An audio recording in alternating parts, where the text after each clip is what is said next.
Sa isang malawak na hardin ng isang malapalasyong mansion, makikita ang mga naglalakihang puno at mga bulaklak na alaga ng mga hardinero. Sa gitna ng kasaganahan at marangyang pamumuhay ay nakaupo si Don Emilio, isang kilalang bilyonaryo na sa kabila ng kanyang edad ay matikas pa rin at malakas. Siya ay kilala sa buong bansa hindi lamang dahil sa kanyang kayamanan, kundi pati na rin sa kanyang matalas na isip sa negosyo. Ngunit sa likod ng lahat ng iyon, taglay niya ang isang alalahanin, ang kanyang nag-iisang anak na babae na si Clarice. Si Clarice ay nasa edad 17, maganda, matalino sa teorya, ngunit lumaking sobra ang pagka-spoiled.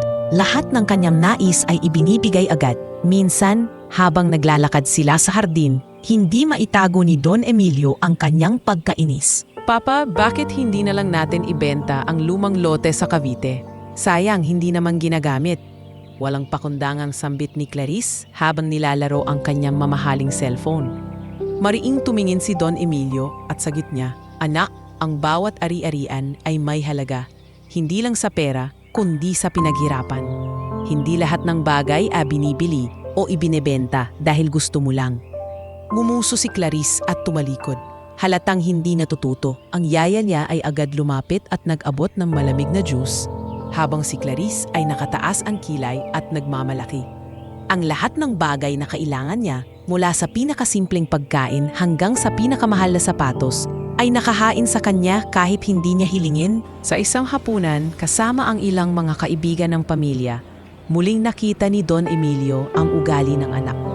Habang pinagsisilbihan sila ng mga waiter, biglang napikon si Clarice. "Bakit ang tagal ng steak ko? Hindi ba't sinabi ko rare? Ayoko ng ganyang luto." Galit na sigaw ni Clarice sabay irap sa waiter. Tahimik ang lahat at nakaramdam ng hiya si Don Emilio. Muli niyang napagtanto kung paanong lumaki ang kanyang anak sa maling direksyon. Ang kanyang mukha ay seryoso, ngunit sa puso niya ay nag-aalabang takot. Baka lumaki si Clarice na walang pakialam sa kapwa. Isang gabi, habang mag-isa siyang nakaupo sa kanyang opisina, pinagmasdan niya ang larawan ng kanyang asawa na pumanaw na ilang taon nang nakalilipas. Siya lamang ang dahilan kung bakit sinubukan niyang ibigay lahat sa anak, ngunit alam niyang may kulang. "Kung naririto ka pa, malamang sasabihin mo sa akin na mali ang pagpapanaki ko," bulong ni Don Emilio sa larawan. "Kailangan matuto ang anak natin bago siya tuluyang lamunin ng mundo." Kinabukasan, habang nakaupo si Clarice sa veranda at abala sa social media, lumapit si Don Emilio.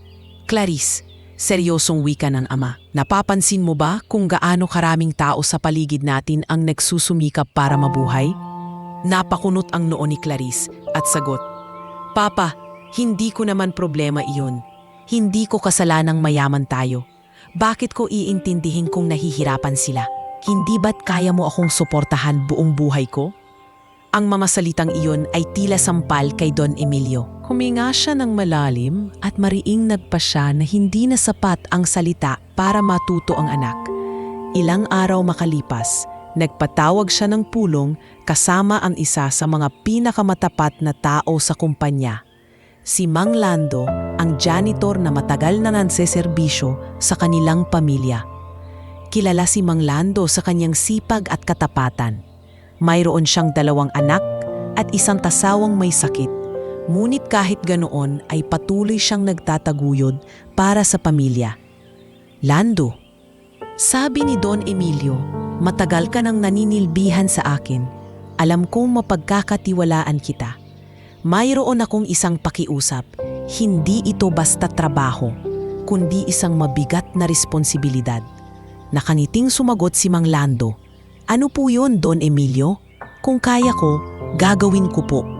Huminga ng malalim si Don Emilio at diretsahang sinabi, "Ang anak kong si Clarice, nais kong ipagkatiwala sa iyo sa loob ng 1 taon. Gusto kong maranasan niya ang buhay na hindi marangya. Turuan mo siyang matuto sa hirap, sa disiplina at sa pakikisama." Napatigil si Mang Lando. "Don Emilio, baka hindi kayanin ng dalaga ang ganoong buhay. Hindi siya sanay. Doon siya matututo," sagot ng bilyonaryo na puno ng determinasyon. Samantala, Sa kabilang silid ay narinig ni Clarice ang usapan at halos hindi makapaniwala. What? Papa, you can't be serious. Paano mo ako ipagkakatiwala sa isang janitor? Ano ako, basura? Matapang na sumagot si Don Emilio. Anak, ito ang kailangan mong maranasan. Hindi kita mapoprotektahan habang buhay. Kung gusto mong tunay na maging matatag, kailangan mong maranasan ang hirap ng buhay. Naiyak si Clarice at galit na tumakbo sa kanyang kwarto. Sinundan ng kanyang yaya. Ngunit sa kabila ng pag-iyak at pagtutol niya, nanatiling matatag ang desisyon ng ama. Kinagabihan, nag-usap muli sina Don Emilio at Mang Lando. Alam kong mahirap, pero naniniwala akong kaya mong gabayan siya. 1 taon lamang. Pagkatapos, makikita ko kung siya ay nagbago. Tumango si Mang Lando, bagamat may kaba sa puso. Alam niyang mahirap ang gagawin, ngunit batid niyang ito'y pagkakataong makapagbigay ng leksyon hindi lamang kay Clarice, kundi maging inspirasyon sa iba. Samantala, sa silid ni Clarice ay umuugong ang kanyang hinanakit. Hindi niya ako mahal. Kung mahal niya ako, hindi niya ako ipapapunta sa ganitong kahihiyan. Ngunit ang hindi niya alam, ito ang simula ng isang malaking pagbabago sa kanyang buhay.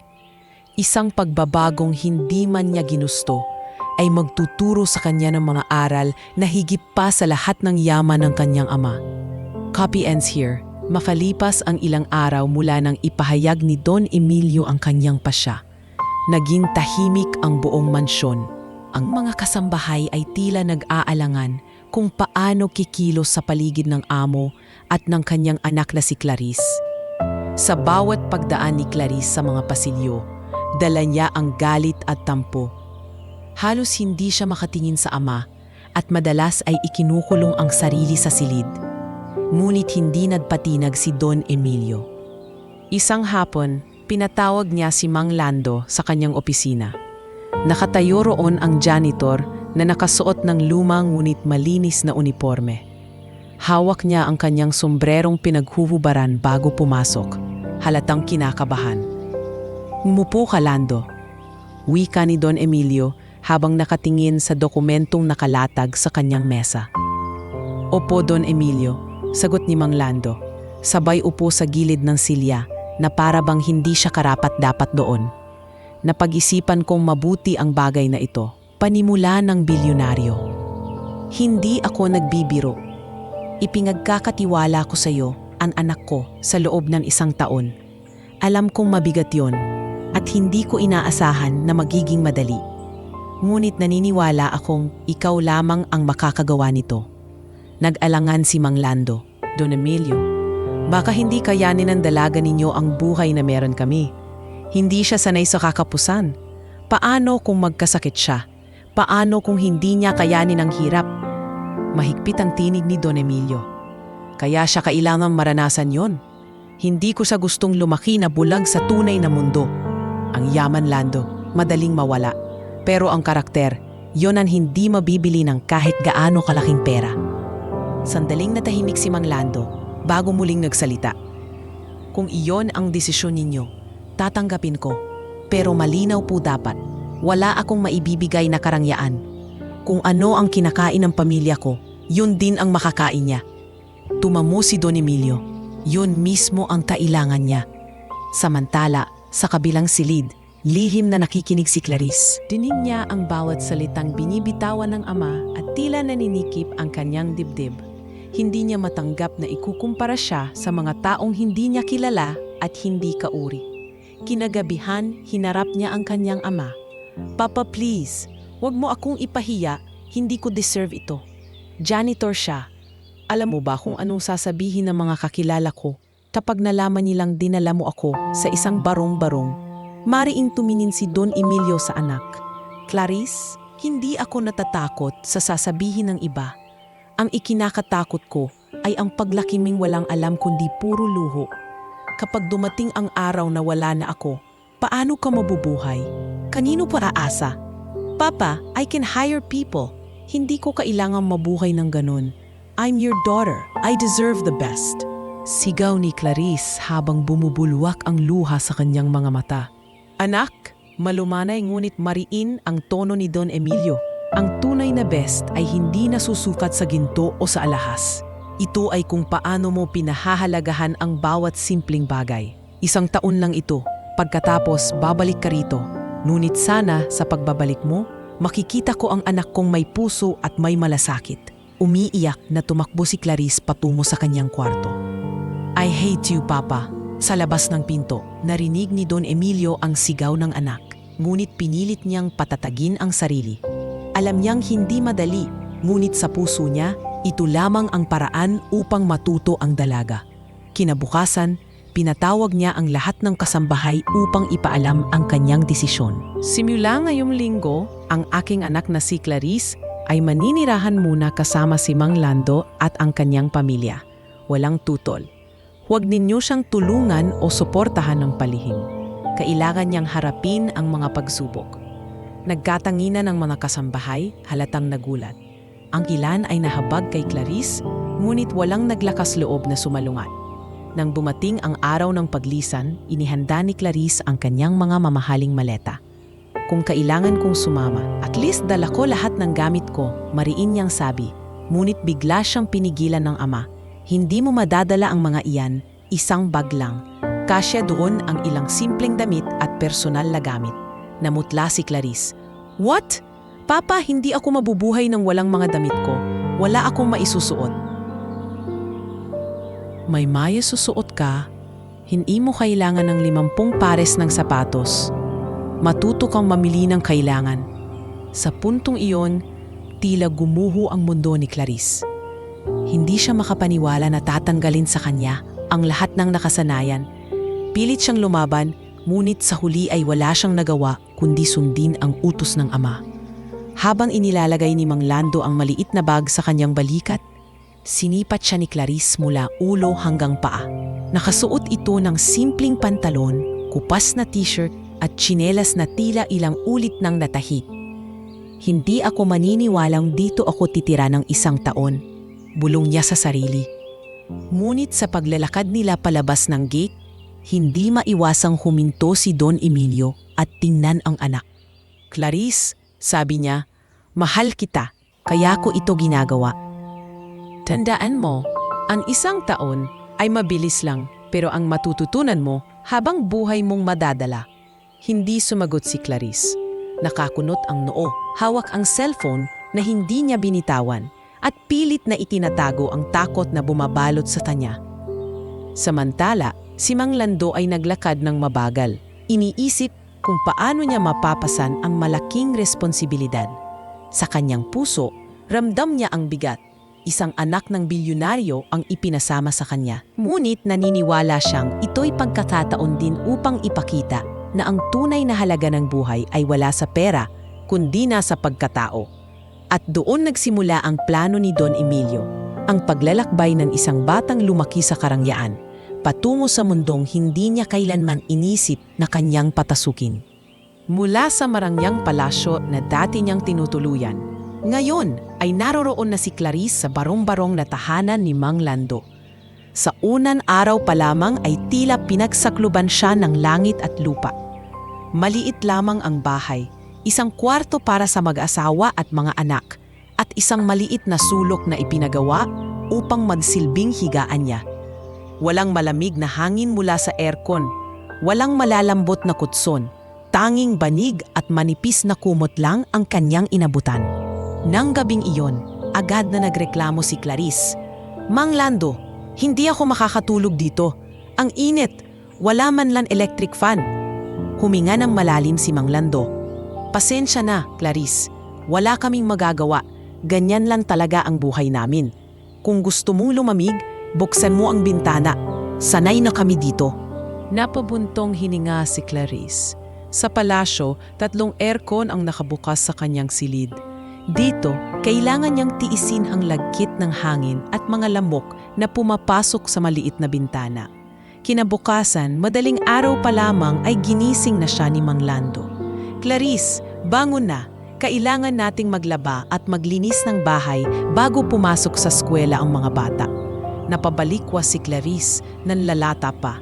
"Ano? Ngayon pa lang? 5:00 ng umaga? Hindi ba dapat tulog pa ako?" Ngunit mahigpit ang tono ni Mang Lando. Kung gusto mong matuto, kailangan mong simulan sa disiplina. Ayaw man niya, wala siyang nagawa kundi sumunod. Habang pilit na binabanlawan ang mga damit sa batya, halos maiyak siya. Hindi siya sanay sa mabigat na trabaho. Nakakadiri ito. Bakit ko kailangang gawin? Hindi ba't may washing machine sa bahay? Tahimik lang si Mang Lando. Nakita niya kung paanong nagsusungit si Clarice habang pinipiga ang damit, ngunit hindi niya ito tinulungan. Alam niyang iyon ang unang hakbang para matuto ang dalaga.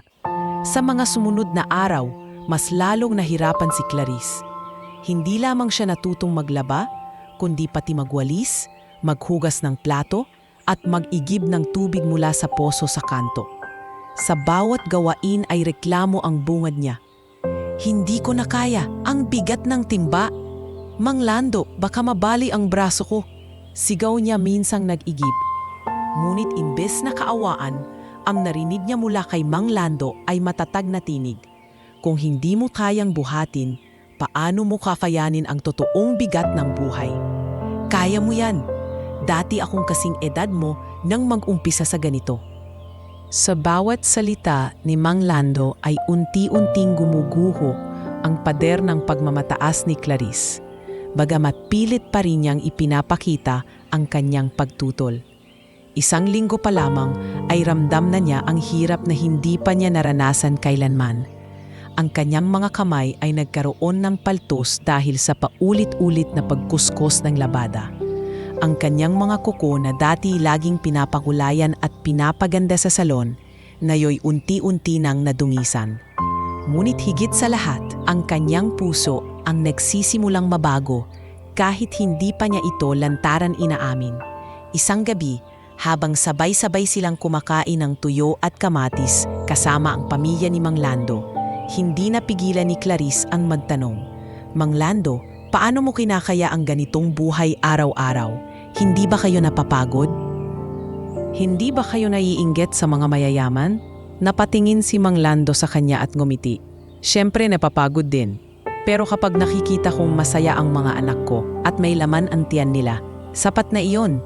Hindi ko iniisip kung anong meron ang iba. Ang mahalaga, may respeto kami sa isa't isa at natututo kaming magpasalamat kahit sa kaunti." Napatahimik si Clarice. Sa unang pagkakataon, naramdaman niya na may saysay ang simpleng bagay na hindi nasusukat sa pera. Ngunit hindi pa natatapos ang kanyang pagsubok. Makalipas ang 2 linggo, kailangan niyang magtulungan sa gawaing bahay bago pumasok sa eskwela. Nagreklamo siyang muli. "Bakit ako ang maghuhugas ng plato? Hindi ba't bisita lang ako dito?" Sumabat ang asawa ni Mang Lando, si Aling Rosa. "Clarice, hindi ka na bisita rito. Parte ka na ng pamilya. At sa isang pamilya, lahat nagtutulungan." Para kay Clarice, malaking sampal iyon. Wala siyang nagawa kundi hawakan ang mga plato at simulang maghugas. Habang ginagawa niya iyon, hindi niya maiwasang mapaluha. Hindi dahil sa hirap, kundi dahil sa pakiramdam na unti-unti siyang hinuhubog ng mundong hindi niya pinili. Sa pagtatapos ng unang buwan, hindi pa rin lubos na tanggap ni Clarice ang kalagayan. Ngunit kahit paano, natuto siyang bumangon ng maaga, kumain ng parehong pagkain kasama ang pamilya at gumawa ng mga gawaing hindi niya kailanman inisip na kanyang haharapin. Isang gabi, habang nakahiga siya sa banig, tahimik niyang inamin sa sarili, hindi pala ganun kadali ang buhay sa labas ng mansion. "Pero bakit parang may kakaibang pakiramdam akong hindi ko pa naramdaman noon?" Sa kanyang unang buwan ng pagsubok, nagsimula na ang unti-unting pagbasag sa kanyang pagkatao. Mula sa pagiging prinsesa ng palasyo, tungo sa isang dalagang pinipilit matutong harapin ang realidad ng buhay. Makalipas ang 1 buwan ng puro pagreklamo at pag-iyak, unti-unting napansin ni Clarice na wala talagang magbabago sa desisyon ng kanyang ama. Kahit gaano siya umiyak o magmaawa, walang sasaklolo sa kanya. Sa bawat araw na lumilipas, napipilitan siyang gawin ang mga bagay na dati ay itinuturing niyang nakakasulasok. Ngunit sa kabila ng pagtutol, may mga bagay na hindi niya inaasahang natutunan. Isang umaga, Nagising siya bago pa siya gisingin ni Mang Lando. Napaupo siya sa gilid ng banig, pinagmamasdan ng liwanag ng araw na pumapasok sa maliit na bintana. Ramdam niya ang init at pawis sa kanyang batok. Ngunit sa halip na mainis, napansin niyang may kakaibang katahimikan. Sa unang pagkakataon, ginising siya hindi ng tunog ng cellphone o alarm clock, kundi ng ingay ng mga ibon at tilaok ng manot sa kapitbahay. Paglabas niya ng silid, nadatnan niya si Mang Lando na nagtitimpla ng kape habang ang kanyang mga anak ay abala sa pagbabalot ng baon para sa eskwela. "Maaga ka yata ngayon, Clarice?" Nakangiti si Mang Lando. "Hindi na ako makatulog," sagot niya, medyo nahihiya. "Sana'y akong late na bumangon pero, ewan ko, parang ang aga ng mundo dito." Ngumiti si Mang Lando. "Ganyan talaga, Hija. Kapag maaga kang bumangon, mas marami kang magagawa. Mas masarap sa pakiramdam kapag natapos ang mga gawain bago pa sumikat ang araw." Sa araw na iyon, hindi na siya nagreklamo nang sabihan siyang magwalis ng bakuran. Sa halip, kinuha niya ang walis tingting at sinimulang linisin ang paligid. Hindi niya inaasahan na makakaramdam siya ng kakaibang ginhawa matapos makita ang malinis na sahig at bakuran. Kinagabihan, habang sabay-sabay silang kumakain ng sinaing at pritong galunggong, napansin ni Clarice ang tuwa sa mukha ng mga anak ni Mang Lando. Masaya silang nagkukwentuhan tungkol sa kanilang paaralan, kahit simpleng ulam lang ang nasa mesa. Napaisip siya, noon, kahit may handa pang steak o pasta sa mansion, kadalasan ay tahimik siyang kumakain mag-isa. Biglang nagsalita ang bunsong anak ni Mang Lando. "Ate Clarice, ang ganda po ng hugas ninyo sa plato kanina, parang walang mancha. Sabi ni Mama, mabilis ka na raw matuto." Napangiti si Clarice sa unang pagkakataon. "Talaga? Well, sinubukan ko lang. Hindi naman pala ganun kahirap, basta ginagawa ng tama." Si Aling Rosa, asawa ni Mang Lando, ay nakangiting tumingin sa kanya. "Alam mo, Clarice, hindi madali para sa iyo na baguhin ang nakasanayan.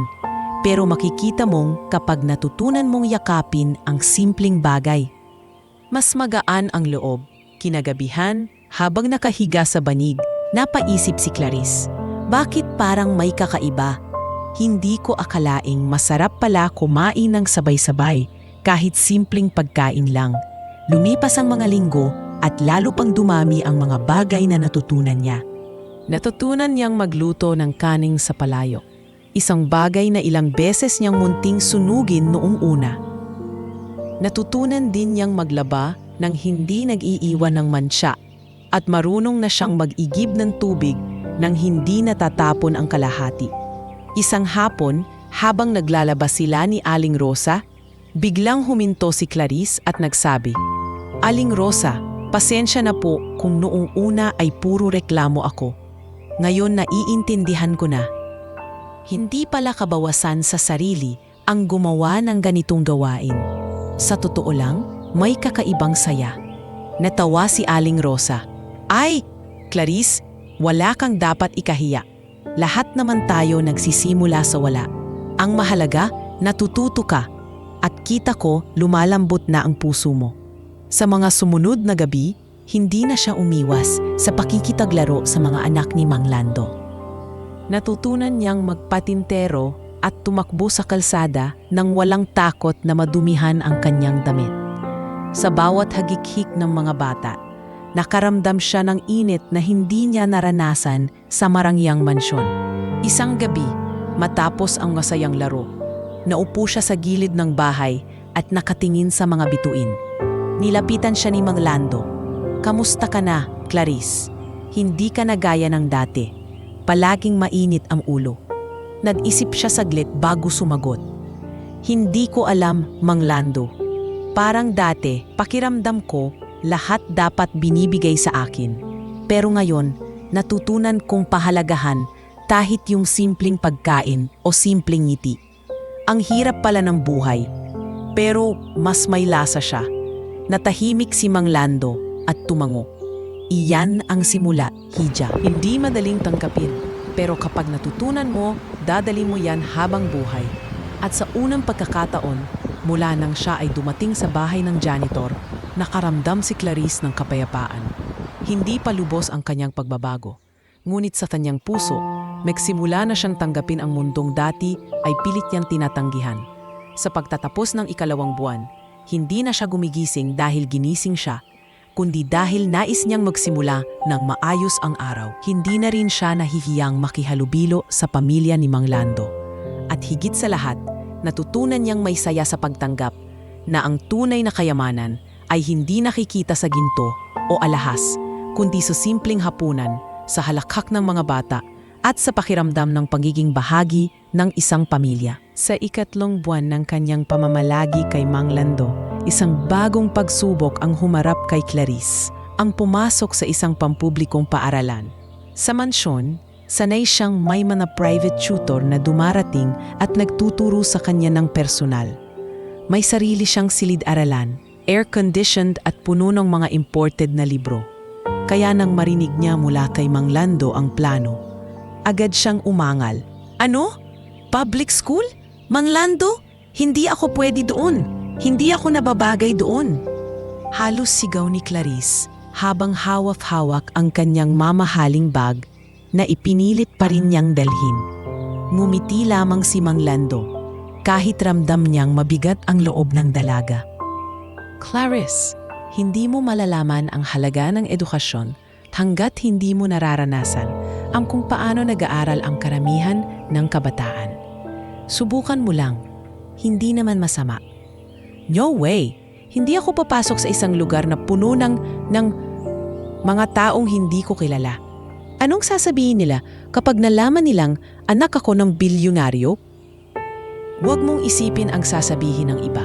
Ang mahalaga, matuto ka at makikita mo, may matututunan kang higit pa sa libro. At wala nang nagawa si Clarice kundi sumunod. Kinabukasan, inihatid siya ni Mang Lando sa eskwelahan. Pagpasok pa lang sa gate, agad niyang napansin ang malaking kaibahan. Walang malalaking fountain o garden, kundi isang maliit na quadrangle na puno ng mga estudyanteng nagkukumpulan. Ang mga silid-aralan ay lumang gusali, kupas ang pintura at may mga sirang bintana. Habang naglalakad sila, naririnig ni Clarice ang bulungan ng mga estudyante. Sino siya? Ang ganda naman. Pero bakit dito siya nag-aaral? Parang sosyal. Tingnan mo, iba ang bag niya. Namula si Clarice sa hiya, ngunit pinilit niyang itaas ang ulo. Pumasok siya sa silid-aralan at naupo sa isang bakanting upuan sa likod. Ilang sandali pa, dumating ang guro. Class, may bago tayong kaklase. Siya si Clarice. Sana maging magkaibigan kayong lahat. Ngunit hindi naging madali para sa kanya ang unang araw. Habang nagsisimula ang klase, naramdaman niya ang mga mata ng mga kaklase na nakatitig sa kanya.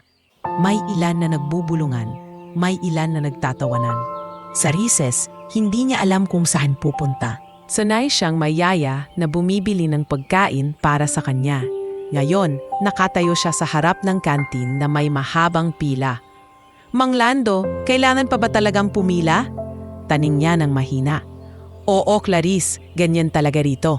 Lahat pantay-pantay. Walang shortcut. Napilitan siyang pumila kasama ang iba, habang hawak ang kanyang bariyang ibinigay ni Mang Lando. Binili niya ang kanyang unang pagkain sa pampublikong paaralan, isang pirasong tinapay at isang basong juice sa plastik. Umupo siya sa tabi ng mesa, ngunit walang gustong sumabay sa kanya. Hanggang sa lumapit ang isang payat, ngunit masayahing dalagita. Hi, ako si Rosa. Pwede bang makisabay?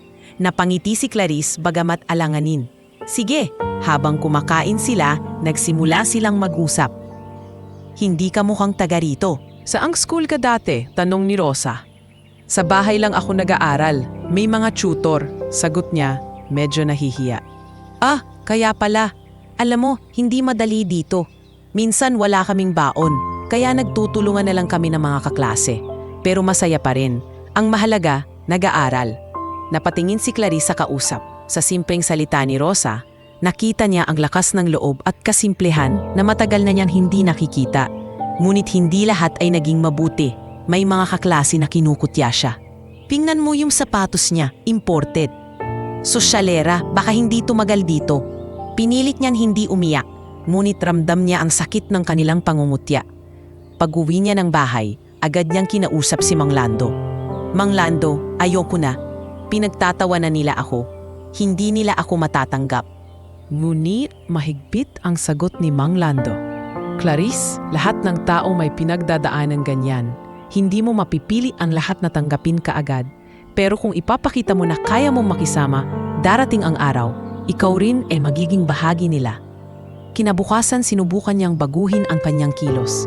Hindi na siya nagdala ng mamahaling gamit at sa halip ay sumama siya kay Rosa sa pagtitinda nito ng mga tinapay sa gilid ng paaralan. Unay nahihiya siya, lalo na't nakita siya ng ilang kaklase. Ngunit nang makita niyang natutuwa si Rosa dahil may kasama siya, unti-unti siyang nakaramdam ng gaan. Salamat, Clarice. Hindi ko akalain tutulungan mo ako, sabi ni Rosa. Ngumiti si Clarice. Wala yun. Sa totoo lang, first time ko ring gawin ito. At sa araw na iyon, nagsimula siyang makaramdam ng kakaibang saya. Hindi man siya ganap na tanggap ng lahat, ngunit may isa na siyang kaibigan at sa mundo ng isang spoiled na anak ng bilyonaryo, iyon ay napakalaking pagbabago. Sa pagtatapos ng unang linggo niya sa pampublikong paaralan, natutunan ni Clarice na hindi lahat ng bagay ay nakukuha sa yaman. May mga bagay na higit pa roon, ang pakikisama, ang pakikipagkaibigan, at ang pagtanggap sa sarili. At doon nagsimula ang kanyang unang hakbang tungo sa tunay na pagbabago, sa isang mundong malayo sa nakasanayang luho at kasaganahan. Pagkatapos ng ilang linggo sa pampublikong paaralan, unti-unting nasasanay si Clarice sa bagong kapaligiran. Ngunit kasabay nito ay ramdam pa rin niya ang malinaw na agwat sa pagitan ng mundo na kanyang kinalakhan at ng mundo ngayoy kinabibilangan niya.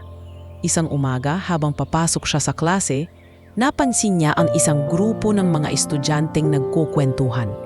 Uy, tingnan mo, si Sosyalera, hindi pa rin bagay dito, bulong ng isa. Tumawa ang iba at ramdam ni Clarice ang init sa kanyang pisngi.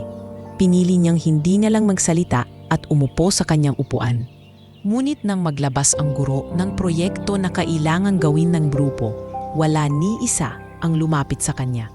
Napalunok siya at nakaramdam ng sakit. Doon siya nilapitan ni Rosa at ngumiti. "Huwag kang mag-alala, Clarice. Sama ka na sa grupo namin," sabi ni Rosa. Salamat, mahinang sagot ni Clarice, pilit pinipigilang mapaluha. Habang tumatagal, nakikita ni Clarice ang hirap ng mga estudyante. Isang kaklase nila ang halos hindi pumasok dahil walang pamasahe. May isa namang palaging gutom at tinitiis na lang hanggang uwian. Para kay Clarice na sanay sa lahat ng luho, tila suntok sa dibdib ang makakita ng ganoong sakripisyo.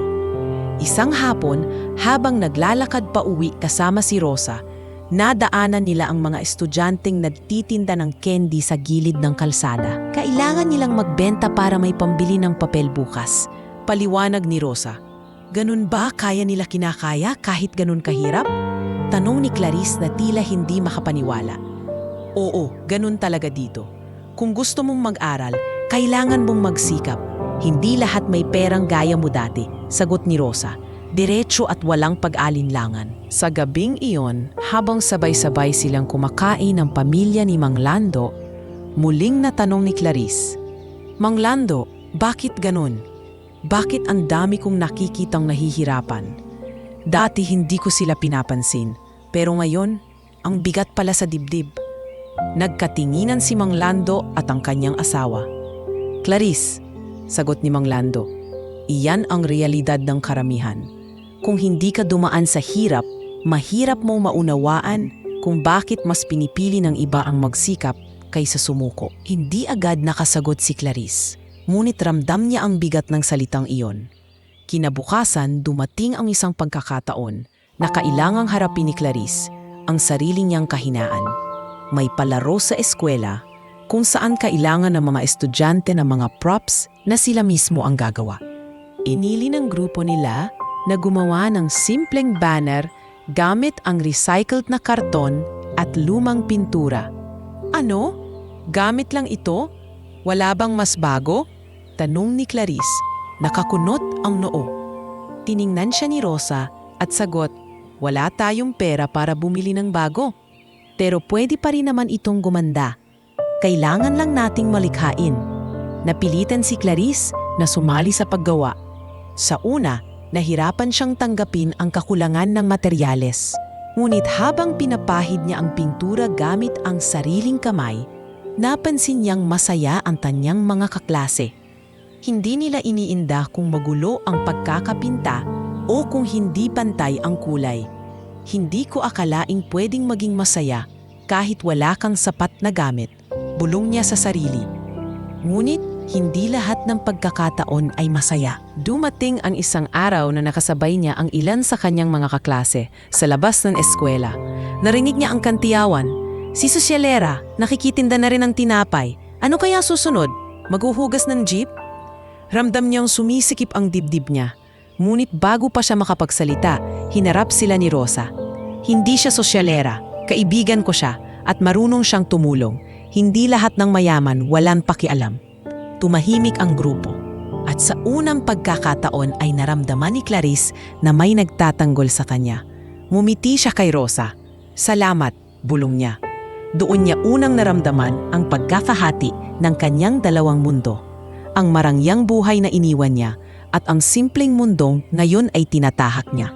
Sa bawat araw na lumilipas, mas lalo niyang naiintindihan na hindi lahat ng bagay ay tungkol sa pera o kasikatan. May mga bagay na hindi kayang tumpasan ng kayamanan. Ang malasakit, ang pakikisama, at ang tunay na kaibigan. Ngunit kasabay ng pag-unawa ay ang lalong pagtatalo sa kanyang isipan. Sa gabi, habang nakahiga sa banig, tinatanong niya ang sarili. Kung babalik ako sa mansion pagkatapos ng 1 taon, paano na ang mga kaibigan na kilala ko rito? Anong mangyayari kapag bumalik ako sa dating buhay? Hindi niya alam ang sagot, ngunit unti-unti nang gumuguhit sa kanyang puso ang ideya na baka hindi na siya kailanman bumalik sa dating niyang pagkatao. At sa mga araw na iyon, nagsimula ang malinaw na pagbangga ng dalawang mundong kanyang kinabibilangan. Ang luho at ang kahirapan. Ang pagkataong dati wala siyang pakialam at ang pagkataong ngayon ay unti-unti niyang niyayakap. Lumipas ang ilang buwan at mas lalong naging pamilyar si Clarice sa mga gawaing bahay at sa kapaligiran ng pampublikong paaralan. Ngunit tumatit ang isang bagong pagsubok na higit na susubok sa kanyang lakas at pagkatao, ang maranasan ang magtrabaho para kumita ng sariling pera. Isang gabi, matapos silang maghapunan ng tuyo at sabaw na may gulay, lumapit si Mang Lando kay Clarice. Clarice, wika niya, gusto kong maranasan mo kung paano kumayod para sa sariling kita. Hindi mo ito mararanasan sa eskwela lang.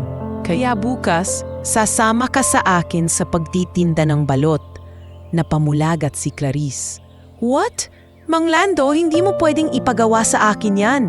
Hindi mo ba alam kung anong sasabihin ng mga tao kapag nakita nila akong naglalako sa kalsada? Anak ako ng bilyonaryo?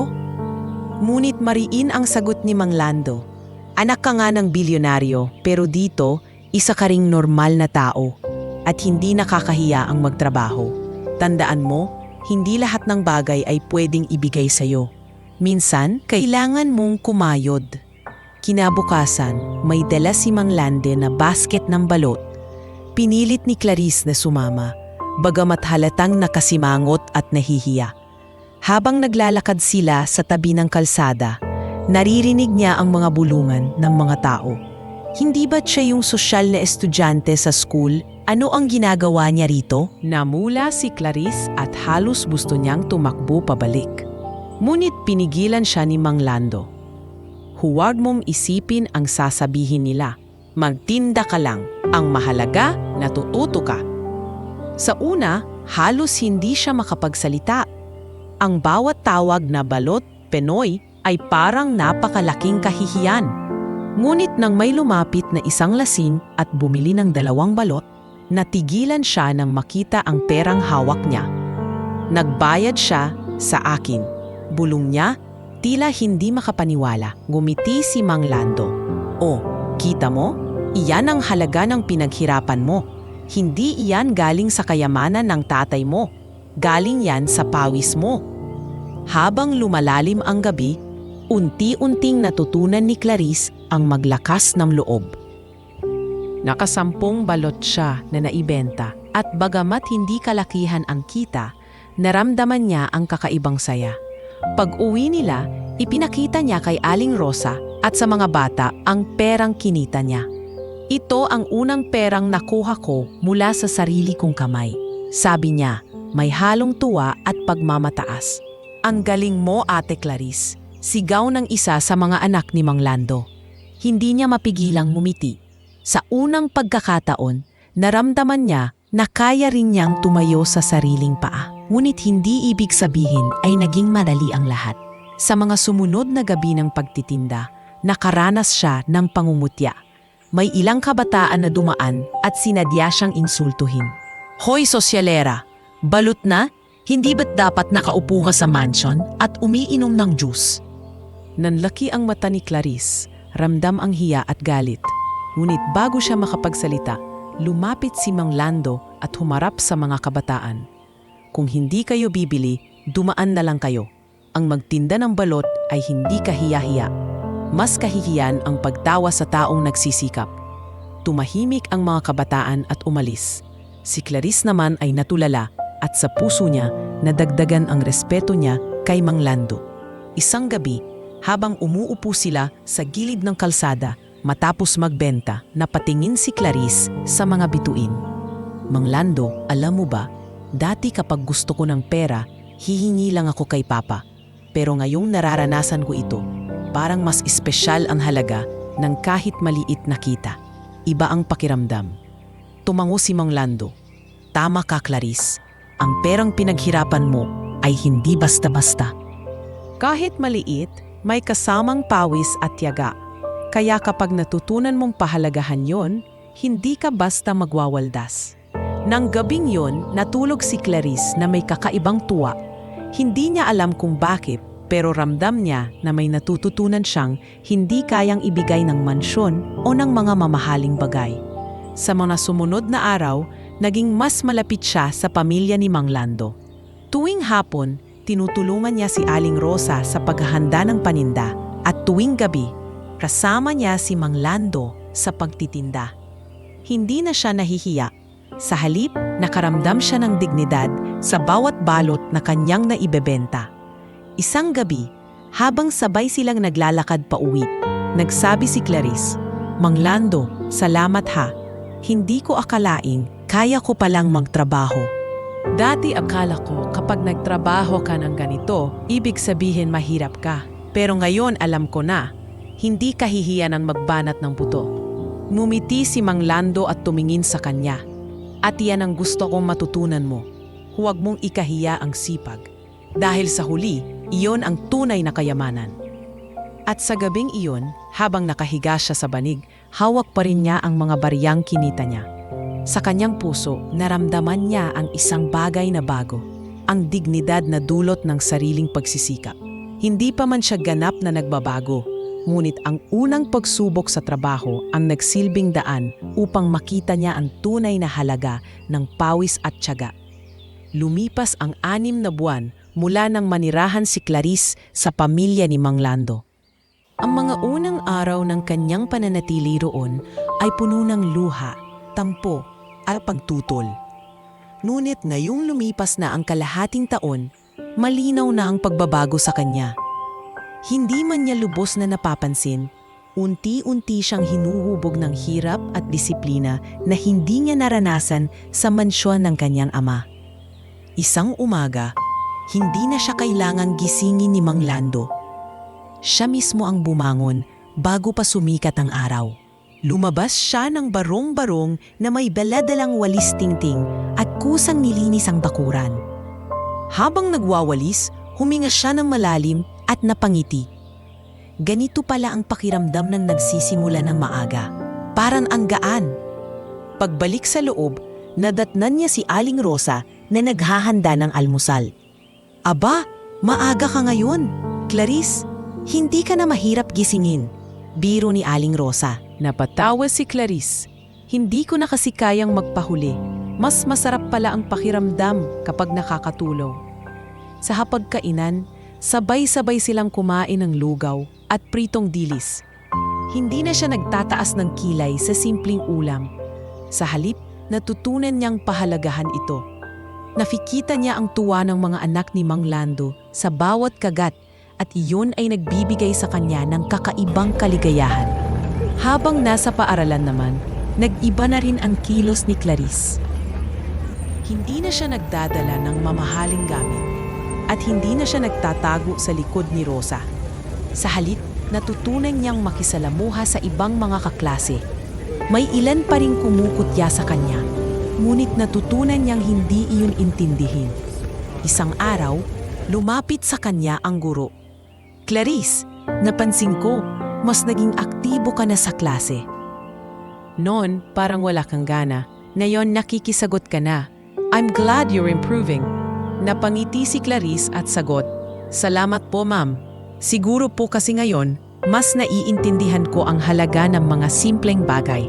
Ngunit ang pinakamatinding pagbabago ay nakita sa paraan ng paghawak niya ng pera. Noon, isang click lang ng daliri, nasa kanya na ang lahat ng gusto niya. Ngayon, natuto siyang mag-ipon. Ang mga kinikita niya sa pagtitinda ng balot ay inilalagay niya sa isang maliit na alkansya na binigay ng isa sa mga anak ni Mang Lando. "Ate Clarice, tingnan mo, napupuno na ang alkansya mo." Wika ng bunso habang masayang tinatapik ang lata na puno na ng barya. Ngumiti si Clarice at hinaplos ang buhok ng bata.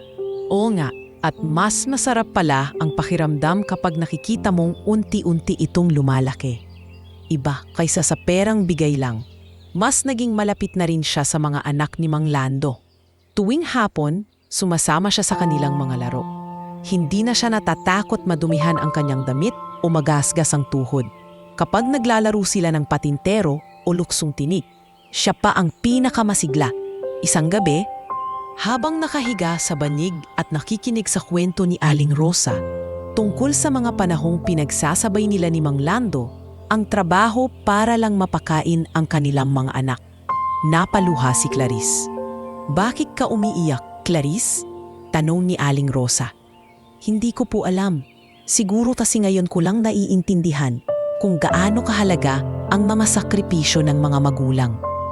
Noon, hindi ko iniisip kung gaano kahirap para kay Papa na itaguyod ako. Pero ngayon, nakikita ko na." Hinawakan ni Aling Rosa ang kamay niya. "Hindi pa huli ang lahat para ipakita mo sa Papa mo na natututo ka." Doon nagsimulang tumimo kay Clarice ang mas malalim na respeto sa kanyang ama. Sa kabila ng lahat ng tampo niya, unti-unti niyang naiintindihan kung bakit ginawa nito ang desisyon na ipagkatiwala siya kay Mang Lando. Ngunit hindi lahat ay naging madali. May mga gabi na bumabalik ang kanyang takot na baka matapos ang isang taon, bumalik siya sa dating buhay at mawala ang lahat ng natutunan niya.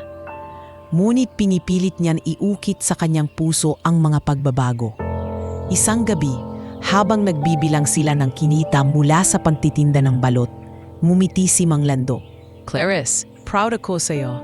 Hindi ko akalaing makakayanan mong makibagay ng ganito. Malayo na ang narating mo." Napangiti si Clarice, ngunit napabuntong hininga rin. "Salamat, Mang Lando. Pero minsan, natatakot ako. Paano kung bumalik ako sa mansyon pagkatapos ng isang taon? Paano kung bumalik ako sa dati kong ugali?" Tumango si Mang Lando, seryoso ang mukha. "Nasa iyo na yan, Clarice. Wala sa mansyon o sa barong-barong ang pagbabago. Nasa puso mo.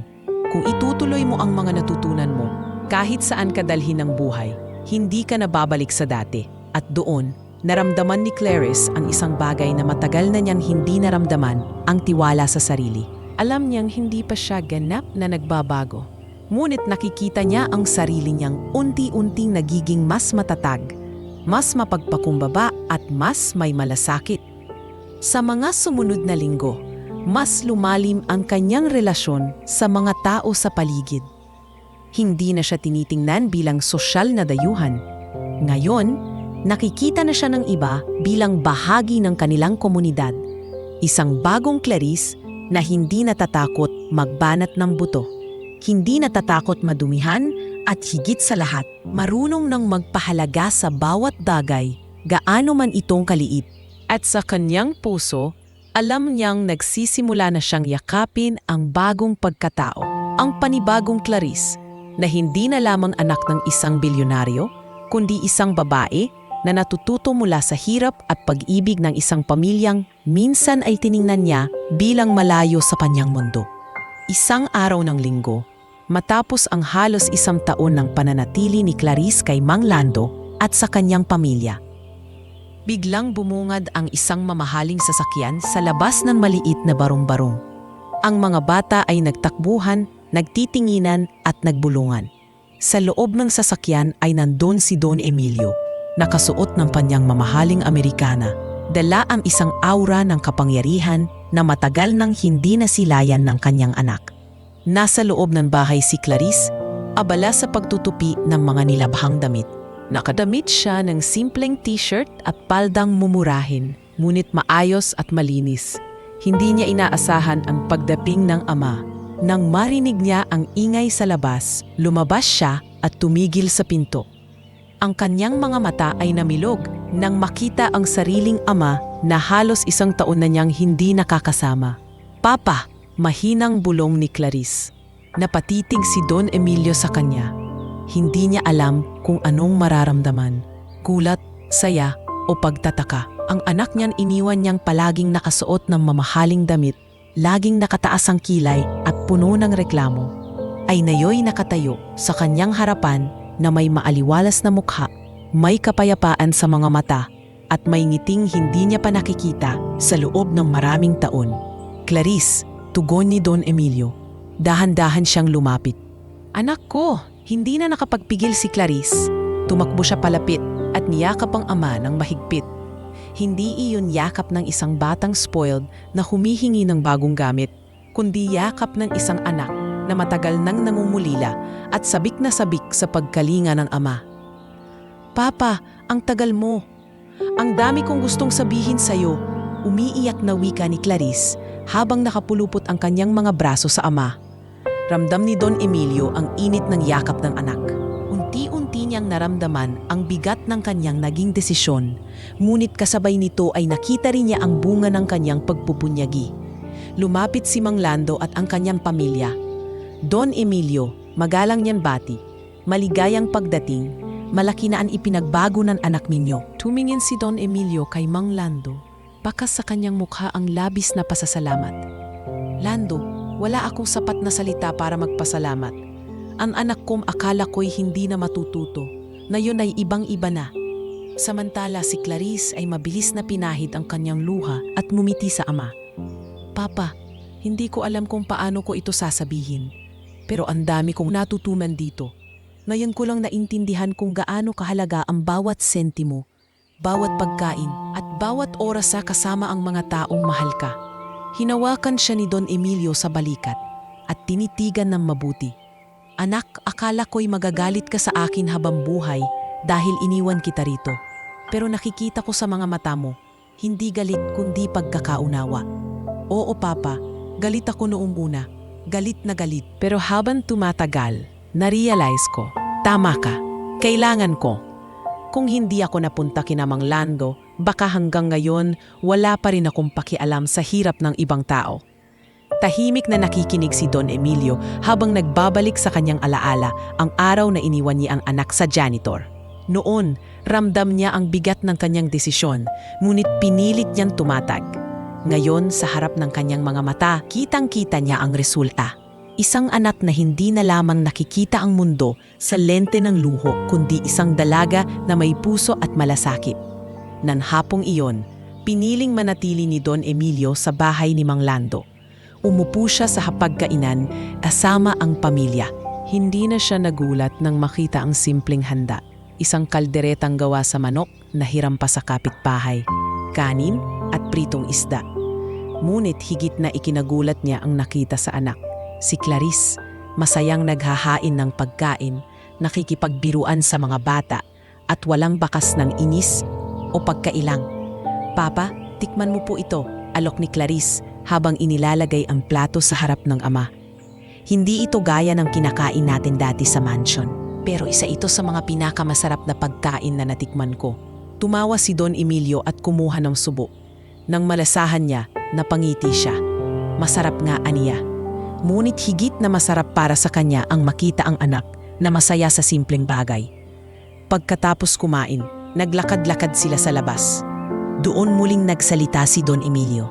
I'm sorry, I can't assist with that request. I'm sorry, I can't assist with that request. Sa kanyang puso, ramdam niya na sa unang pagkakataon, hindi na lamang siya tinatawag na anak ng isang bilyonaryo, kundi isang anak na may sariling halaga.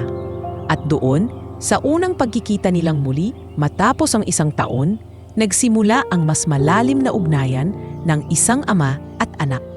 Hindi na nakabatay sa luho o sa material na bagay, kundi sa pagmamahal, pag-unawa at sa bagong Clarice na nabuo mula sa hirap at aral ng buhay. Pagkalipas ng ilang araw ng pananatili ni Don Emilio sa tahanan ni Mang Lando, nagsimula siyang mag-isip kung paano niya masusubok kung tunay ngang nagbago ang kanyang anak. Bagamat malinaw na nakita niya ang malaking pagbabago kay Clarice, ang pagiging masinop, masayahin at mapagpakumbaba, nais niyang malaman kung ito ba ay panlabas lamang o totoo na nga katanin sa puso ng anak. Isang hapon, matapos maglaro ang mga bata sa labas, pinatawag ni Don Emilio si Clarice sa loob ng maliit na silid. May dala siyang sobre na puno ng pera, mahigit sa ilang libo na kayang ipambili ng mga bagay na dati ikinasisiya ng anak. Inilapag niya ito sa mesa at seryosong tumingin sa kanya. Clarice, panimula ni Don Emilio, gusto kong makita kung ano na talaga ang natutunan mo. Heto ang perang ito. Malaya kang gawin kung ano ang gusto mo rito. Gamitin mo ito ayon sa kung ano ang mahalaga para sa'yo. Napamulagat si Clarice. Noon tiyak na agad siyang tatakbo sa pinakamalapit na mall at bibilhin ang pinakabagong sapatos, bag o damit. Ngunit na yung kaharap niya ang sobre, hindi siya agad kumilos. Papa, ito ba'y isang pagsubok? Tanong niya, nakatingin ng diretsyo sa ama. Isang pagkakataon, sagot ni Don Emilio, para makita mo rin kung sino ka na ngayon. Nang gabing iyon, hindi agad ginamit ni Clarice ang pera. Pinag-isipan niya ito ng mabuti. Habang nakahiga siya sa banig, naalala niya ang mga gabi na kumakain silang lahat ng pamilya ni Mang Lando ng tuyo at kanin. Naalala niya ang saya ng mga bata, kahit kakaunti lang ang pagkain. Naalala niya rin ang hirap na nararanasan nila sa pagtitinda ng balot, kung gaano kahalaga kahit ang maliit na halaga ng barya. Kinabukasan, dinala niya ang sobre sa paaralan. Kasama si Rosa, nagpunta sila sa guro at kinausap ito. Ma'am, sabi ni Clarice, gusto ko pong gamitin ang perang ito para sa eskwela. Nakikita ko pong maraming estudyante ang nahihirapang bumili ng papel at lapis. Kung maaari po, maglaan tayo ng maliit na pondo para matulungan sila. Namangha ang guro, Clarice, hindi ko inaasahan ito. Napakalaking bagay nito para sa mga estudyante. Mumiti si Clarice. Hindi ko po kasi kayang tingnan na may mga kaklase akong nahihirapan. Samantalang hawak ko ang perang hindi ko naman agad kailangan. Mas masarap po sa pakiramdam na nakakatulong. Ngunit hindi doon natapos ang kanyang ginawa. Ang natirang bahagi ng pera ay ipinambili niya ng mga bagong gamit para kina Mang Lando at sa kanyang pamilya. Nang iabot niya ang mga ito, halos maluha si Aling Rosa. Clarice, hindi mo kailangang gawin ito. Sapat na sa amin na naging mabuti ka sa mga anak namin. Mumiti si Clarice at sagot, gusto kong ibalik kahit konti man lang ang kabutihang ibinigay ninyo sa akin. Kung wala kayo, hindi ko mararanasan ang lahat ng natutunan ko ngayon. Kinagabihan, ipinakita ni Clarice kay Don Emilio ang mga resibo at kung saan niya binastos ang pera. Papa, sabi niya, hindi ko ginamit ito para sa sarili ko. Ginamit ko ito para sa mga taong mas nangangailangan. Tahimik si Don Emilio habang nakikinig. Kita sa kanyang mga mata ang pagkabighani at ang hindi mapigilang pagluha. Clarice, hindi ko inakalang darating ang araw na ang anak kong dating puro luho ang iniisip ay magiging ganito. Hindi ko maipaliwanag ang saya ko. Papa, sagot ni Clarice. Siguro dati kasi hindi ko naiintindihan. Para sa akin, normal lang ang bumili ng gusto ko. Pero ngayong naranasan ko ang hirap, mas naiintindihan ko kung gaano kahalaga ang kahit kaunting tulong para sa iba. Isang gabi, habang naglalakan sila ni Don Emilio sa labas ng maliit na barong-barong, huminto ang ama at tinitigan siya. Clarice, pinatunayan mong hindi sayang ang lahat ng sakripisyo. Pinatunayan mong kaya mong baguhin ang sarili mo. At higit pa roon, pinakita mong kaya mong magmahal at magbigay.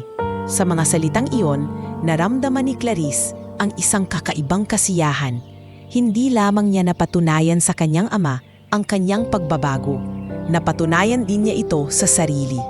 At sa loob-loob niya, alam niyang ito'y simula pa lamang ng mas malalim na responsibilidad.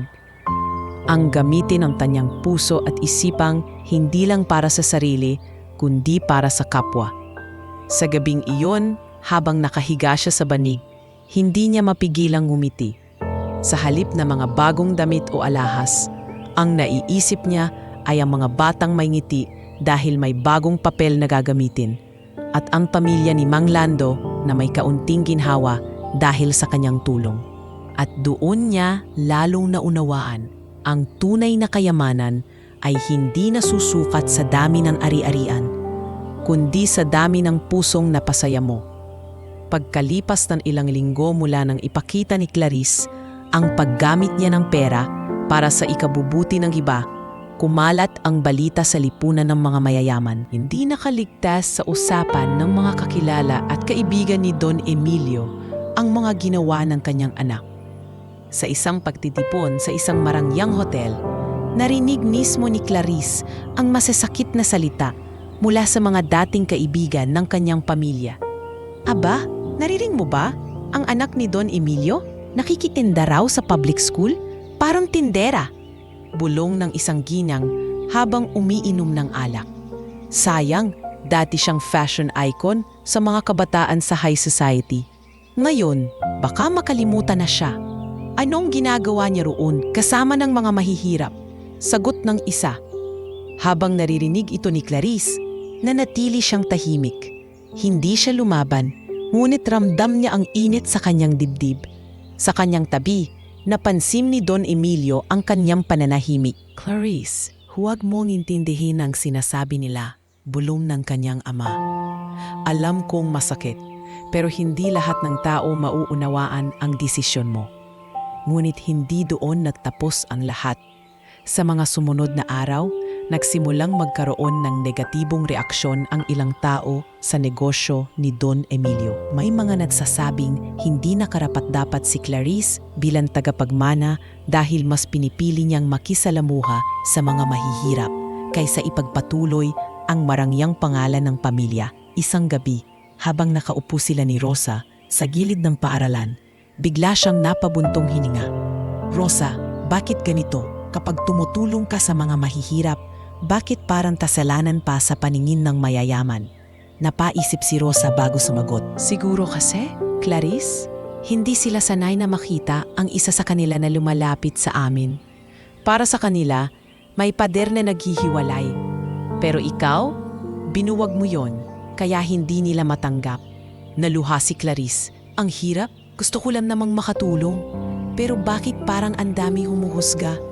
Kinabukasan, dumating sa kanilang bahay si Mang Lando. Nakita niya si Clarice na tila ba walang gana. Clarice, bakit ka malungkot?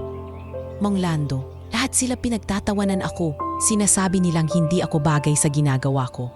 Para bang masama ang tumulong. Tumango si Mang Lando at hinawakan ang balikat niya. Anak, ang mga taong tunay na tumutulong ay hindi naghihintay ng palakpak. Minsan, mas maraming babatikos kaysa papuri. Pero tandaan mo, hindi ka nagtutulungan para sa kanila. Ginagawa mo ito dahil alam mong tama. Ilang araw makalipas, dumalo muli si Clarice sa isang pagtitipon ng mga anak mayaman. Pagdating niya roon, halatang lahat ay nakatingin sa kanya na para bang siya'y isang estranghero. Clarice, totoo ba na sumasama ka sa janitor na nagtitinda ka ng balot? Hindi mo ba alam kung gaano kahihiyan iyon para sa pamilya mo? Tanong ng isa, sabay tawa ng mga kasama. Ngumiti si Clarice, ngunit matatag ang kanyang tinig. Oo, totoo, at hindi ako nahihiya. Alam ko kung gaano kahirap magtrabaho para sa pera. At alam ko rin kung gaano kahalaga ang kahit maliit na bagay sa mga taong walang-wala. Kung para sa inyo ay kahihiyan iyon, para sa akin karangalan iyon. Natahimik ang ilan, ngunit mayroon din hindi tumigil sa pangungutya. Kung ganyan ang iniisip mo, baka hindi ka na bagay sa mundo natin. Tumayo si Clarice at tumingin sa kanila ng diretsyo. Kung ang mundo ninyo ay puro pakitang tao at walang malasakit, siguro nga hindi na ako nababagay. Pag-uwi niya, sinalubong siya ni Don Emilio. Anak, narinig ko ang mga sinabi mo kanina. Proud ako sa'yo. Hindi madaling harapin ang lipunang mapanghusga, pero pinakita mong kaya mong ipaglaban ng tama. Napangiti si Clarice, bagamat may luha sa kanyang mga mata. Papa, hindi ko kaya ito kung hindi dahil kay Mang Lando at sa kanyang pamilya.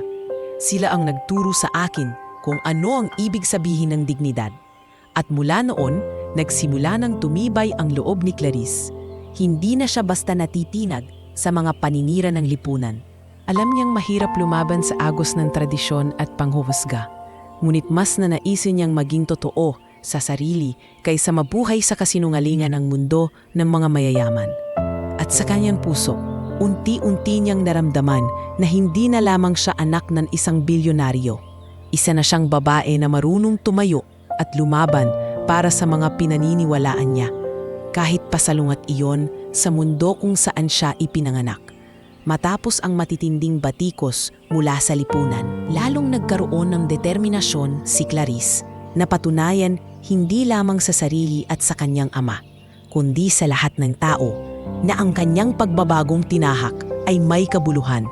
Hindi siya papayag na manatili na lamang sa gilid, kinakawawa ng mapanlait na mga salita. Sa halip, gagawin niyang pagkakataon ito para ipakita na ang bagong Clarice ay may kakayahang magbigay ng liwanag sa iba. Isang araw, habang nasa paaralan, napansin niya ang isang grupo ng mga batang nag-aaral sa gilid ng pasilyo. Wala silang sariling libro at minsan ay nakikihiram lang sila ng papel at lapis mula sa mga kaklase. Lumapit si Clarice sa guro at tinanong, "Ma'am, wala po ba tayong sapat na gamit para sa kanila? Paano po sila matututo ng maayos kung kulang ang kanilang kagamitan?" Napabuntong hininga ang guro. "Clarice, iyon din ang iniisip ko. Kaso limitado ang pondo ng paaralan. Kung minsan, sariling bilsa ko na ang ginagamit, pero hindi ko kayang tustusan lahat." Pag-uwi niya, hindi mapakali si Clarice. Kinausap niya si Rosa. "Rosa, hindi ba't marami tayong mga kaklase na nahihirapan? Naalala mo noong binigyan ako ni Papa ng pera at ginamit ko para sa kanila? Gusto kong gawin ulit, pero sa mas malaking paraan." Nadningning ang mga mata ni Rosa. "Ano ang iniisip mo?" "Gusto kong gumawa ng maliit na proyekto. Isang libraryo para sa taaralan. Hindi kailangan ng malaki, kahit isang silid lang na puno ng libro at papel. Pwede tayong manghingi ng donasyon. Pwede tayong gumawa ng paraan para makakuha ng gamit." Naging inspirasyon agad ito sa kanilang dalawa. Simula noon, araw-araw ay nagsimulang mag-ikot si Clarice at Rosa sa komunidad. Pumupunta sila sa mga kapitbahay, sa mga tindahan, at maging sa simbahan para manghingi ng mga lumang libro, papel at gamit pampaaralan. Maramo ang nagulat. "Anak ka ni Don Emilio. Bakit kailangan mong gawin ito? Hindi ba't mayaman ang pamilya mo?" Tanong ng isang ale. Ngumiti si Clarice at sagot, "Dahil hindi lahat ay pwedeng umasa sa iisang tao. Lahat tayo may pwedeng ibigay kahit maliit. Kapag nagsama-sama, magiging malaki rin." Unti-unti, nagulat siya sa dami ng taong nag-abot ng tulong. May mga nagbigay ng lumang libro, may nagbigay ng gamit na hindi na nila kailangan, at may nagbigay ng kaunting pera. Sa bawat araw na lumilipas, mas lumalapit siya sa kanyang layunin. Isang gabi, habang nag-aayos sila ng mga nakalap na libro sa maliit na silid na ipinahiram ng guro, pumasok si Don Emilio. "Anak, ano itong narinig ko? Nagpapatayo ka ng library?" Medyo kabado si Clarice, ngunit tapat siyang sumagot, "Oo, Papa, Hindi ko na kayang makita ang mga batang hirap mag-aral dahil wala silang gamit. Kaya ko na rin kumilos sa sarili kong paraan. Hindi ito tungkol sa pangalan natin, kundi tungkol sa pagbibigay ng pag-asa sa iba. Tahimik si Don Emilio. Tinitigan niya ang anak at nakita ang apoy sa kanyang mga mata. Isang apoy na hindi niya nakita noong puro luho lamang ang iniisip nito. Clarice, wika ni Don Emilio. Hindi ko alam kung paano mo naisip ito. Pero ipinagmamalaki kita. Ipagpatuloy mo. Lumipas ang mga linggo at sa wakas ay nabuo ang maliit na library. Hindi ito marangya. Isang silid lamang na may kahoy na estante at ilang lamesa. Ngunit para sa mga batang walang sariling libro, ito ay tila isang palasyo. Sa pagbubukas ng library, naroon ang buong paaralan at ilang mga magulang. Si Clarice at Rosa ang memputol ng laso. Habang pumapalakpak ang lahat, halos hindi mapigilan ni Clarice ang kanyang luha. Salamat sa lahat ng tumulong. Sana'y maging tahanan ito ng pagkatuto at pangarap para sa bawat batang papasok dito. Wika niya sa harap ng lahat. Hindi nagtagal, nakarating sa media ang balitang ito. May isang pahayagan ang naglabas ng artikulo. Anak ng bilyonaryo, pinili ang simpleng buhay at nagtayo ng library para sa mga mahihirap na estudyante. Mabilis kumalat ang balita. May mga humanga, ngunit may ilan pa ring hindi makapaniwala. Show lang yan, hindi yan tatagal, sabi ng iba. Ngunit para kay Clarice, hindi na iyon mahalaga. Ang mahalaga ay ang mga batang ngayon ay may lugar kung saan sila makakabasa at makakaaral. Sa isang pagkakataon, habang pinapanood niya ang mga batang masayang nagbabasa ng libro sa loob ng silid, nilapitan siya ni Mang Lando. Clarice, tingnan mo sila. Masaya sila dahil sa ginawa mo. Kung noon hindi ko akalaing kaya mong baguhin ang sarili mo, ngayon naniniwala akong kaya mo pang baguhin ang mundo. Napangiti si Clarice, may luha sa mata. Mang Lando, hindi ko ito magagawa kung hindi ako napunta rito. Kayo ang nagturo sa akin kung ano ang ibig sabihin ng sakripisyo at pagmamahal. Ang library na ito, hindi lang ito proyekto ko, proyekto natin lahat. At mula sa araw na iyon, unti-unting nakilala si Clarice, hindi na bilang spoiled na anak ng bilyonaryo, kundi bilang isang batang babae na may malasakit, may adikain, at may kakayahang magbigay ng pag-asa. Sa puso niya, alam niyang ito'y simula pa lamang. Ngunit higit sa lahat, nakita na niya ang daan na nais niyang tahakin, ang magbigay liwanag sa iba, kahit pa nangangahulugan ito ng pagtalikod sa magarang buhay na dati siyang tanging mundong alam niya. Matapos ang tagumpay ng maliit na library na itinayo ni na Clarice at Rosa, mas lalo pang nakilala si Clarice sa komunidad. Marami ang humanga sa kanya at unti-unti na ring natanggap ng mga kaklase at guro ang kanyang bagong katauhan. Ngunit kasabay ng pag-angat ng kanyang pangalan ay ang pagdating ng bagong yugto sa kanyang buhay. Ang unang pagsubok ng pag-ibig. Isang gabi, matapos ang isang simpleng pagtitipon para sa pagbubukas ng library, isang binatang nagngangalang Martin ang lumapit kay Clarice. Si Martin ay anak ng isa sa mga kasosyo ni Don Emilio sa negosyo at kilala sa lipunan bilang makisig, mayaman at mapang-akit. Sanay siyang makuha ang atensyon ng sinumang babae. Clarice, bati ni Martin na may kumpiyansa. Ang dami kong naririnig tungkol sa'yo. Hindi ko akalaing ang isang kagaya mo, na dati laging nasa spotlight ng high society, ay makakagawa ng ganito. Nakakabilib ka. Ngumiti si Clarice, bagamat may halong kaba. Salamat Martin, pero hindi naman ito tungkol sa akin. Mas tungkol ito sa mga batang nangangailangan. Ngunit hindi tumigil si Martin. Sa mga sumunod na araw, nagsimula siyang manligaw kay Clarice. Dumadalaw siya sa paaralan, nag-aabot ng bulaklak at tsokolate at may dalang magagarang regalo. Marami sa mga estudyante ang humanga, ngunit may ilan ding nagtataka. Bakit kaya biglang interesado si Martin kay Clarice? Bulong ng ilan. Habang lumalapit si Martin, napansin ni Clarice ang kanyang ugali. Madalas nitong ipagyabang ang yaman ng kanilang pamilya at ang mga lugar na napuntahan sa ibang bansa. Kapag kasama nila ang ibang estudyante, hindi nito maitago ang pagiging mapagmataas. Clarice, hindi ka bagay dito.